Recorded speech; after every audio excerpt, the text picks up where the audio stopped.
If you picked up Star Wars Legion and you're painting your models and you're looking for a fast, easy, and cool looking way to base them in a Tatooine theme, stick around because I'm going to show you how to do that.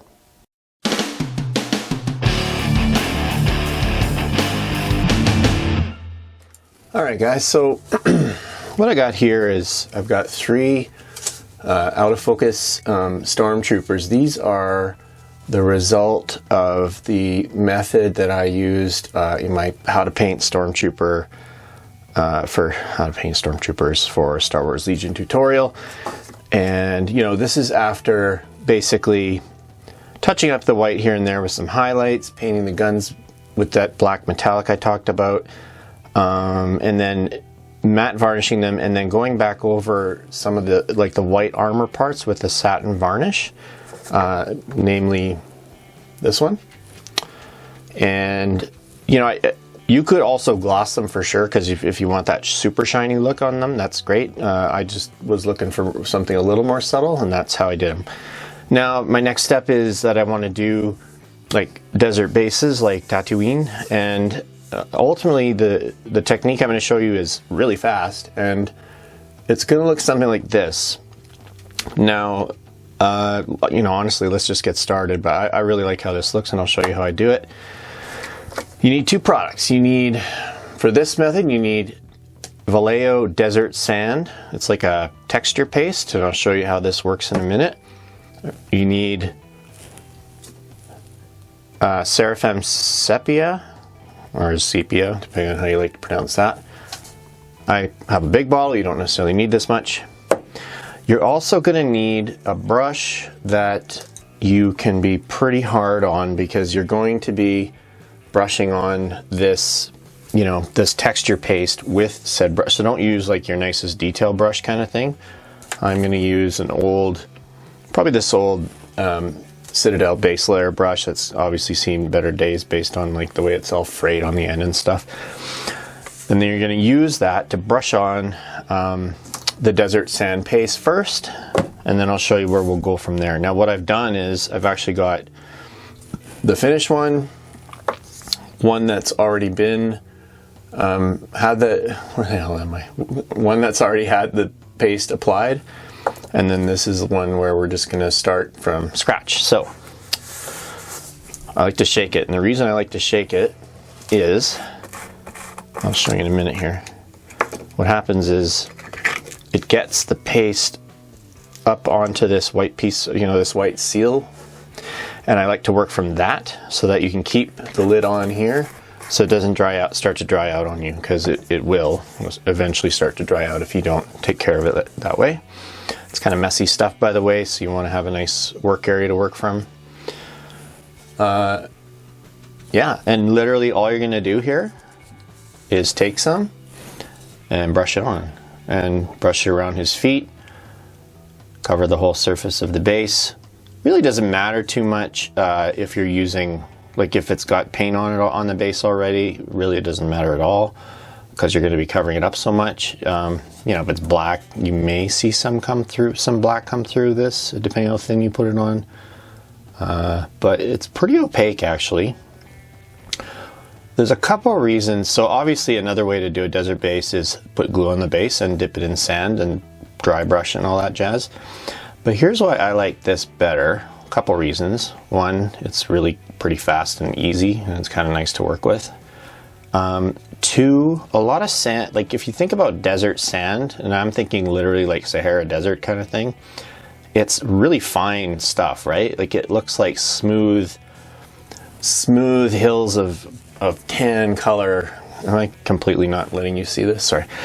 You know, it doesn't look granular really, at least not from the kind of distances we're talking about. And this has a nice, in my opinion, this paste has a really nice fine texture to it, which I'm sure is intentional. Now, the other reason I like this is, you know, a deserty, sandy area would not necessarily be perfectly flat everywhere. You'd have like slopes and bumps and ridges from the wind and all kinds of stuff. And what this paste lets you do is, you know, play with that. You can put a thick sort of mound in the middle here, whatever. You can do all kinds of stuff. You can add rock if you want, you can sort of like put the rock into this surface before it dries. If you really, you know, when you get into the vehicles, which this would work for as well, you could use, because it's this paste stuff, you can clear off the, what do you call it, field of view markers or whatever, angle of view, so that they're visible, or something like that, or you could like draw tracks in it, whatever. And you could even embed, like, you know, bits of equipment, stuff like that, and it'll work, and you could even build up a slope against that. Yeah, so I mean, as you can see, it's thick stuff, so it's gonna definitely, you know, give your brush a workout. So you want to use a brush you're going to be okay with not having, you know, it's not going to stay in great condition. So I'm just washing it off here. Now I'll tell you what, I took longer than I probably needed to putting that on there just now, and the longest part of this process is letting this dry. This probably takes a couple hours to dry, especially the thick parts that you've created will take longer to dry. Hopefully you can see some of the texture. But here's the but. When it's dry, it's a little flat, okay? And by flat I mean it's one color. It's quite light, which is okay, but not quite what I was going for. I prefer this a little bit more of a tan color to it. So what I do next, and that's why I sort of, actually, you know what? Before I do this, I'm going to put this back, because, like I said, it's not cheap. It's about 16 bucks for a big bottle of this in Canada, and I mean, this will last you. It should last you 2 full armies or whatever. There's a lot. This goes a long, long way. But you don't want it to dry out on you, so close it up. Next step, because of, like I said, I don't want it to look light, I'm going to put on the Seraphim Sepia, and we're going to do this with a bit of a twist as well. So today I bought a nice new shade brush, because if you watched my other video, I couldn't find one. And all you're doing, this isn't going to blow your mind with like how surprising this is, you're just going to brush on the sepia. I really don't know how to say that right. Never have. Okay, you get it. I would put it everywhere. You don't have to if you want to do some interesting things with the tones and shifting colors and whatnot, but for me, I put it everywhere because I just want the whole base to look the same.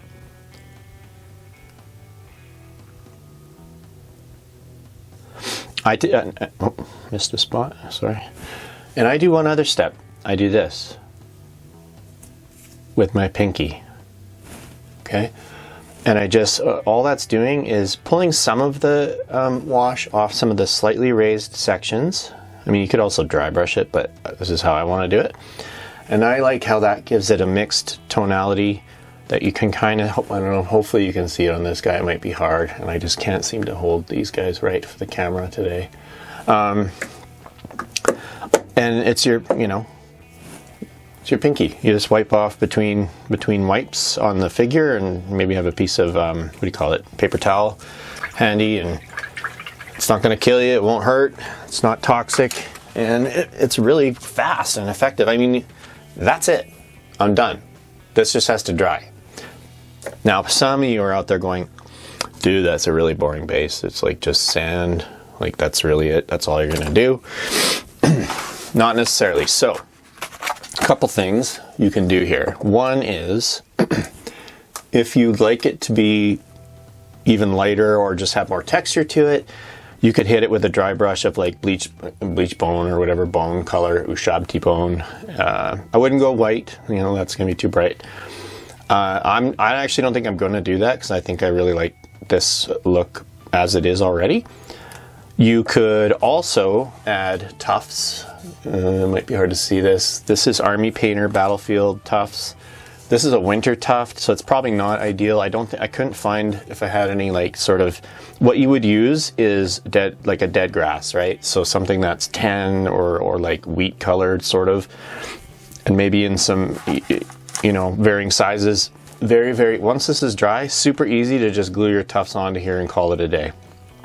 And The other thing that is nice about this is you don't have, like, you could start playing with this, and then as you go, you know, as you get free time or whatever, glue tufts on, spruce up the base a bit more, and yeah, like, you don't have to do that right before your first game kind of thing. So that's how fast you can do your desert base using this and this. And like I said, you can, you know, while it's drying, add some rocks and stuff if you think you want to maybe build up a bit more visual interest. I'm going full sandy though.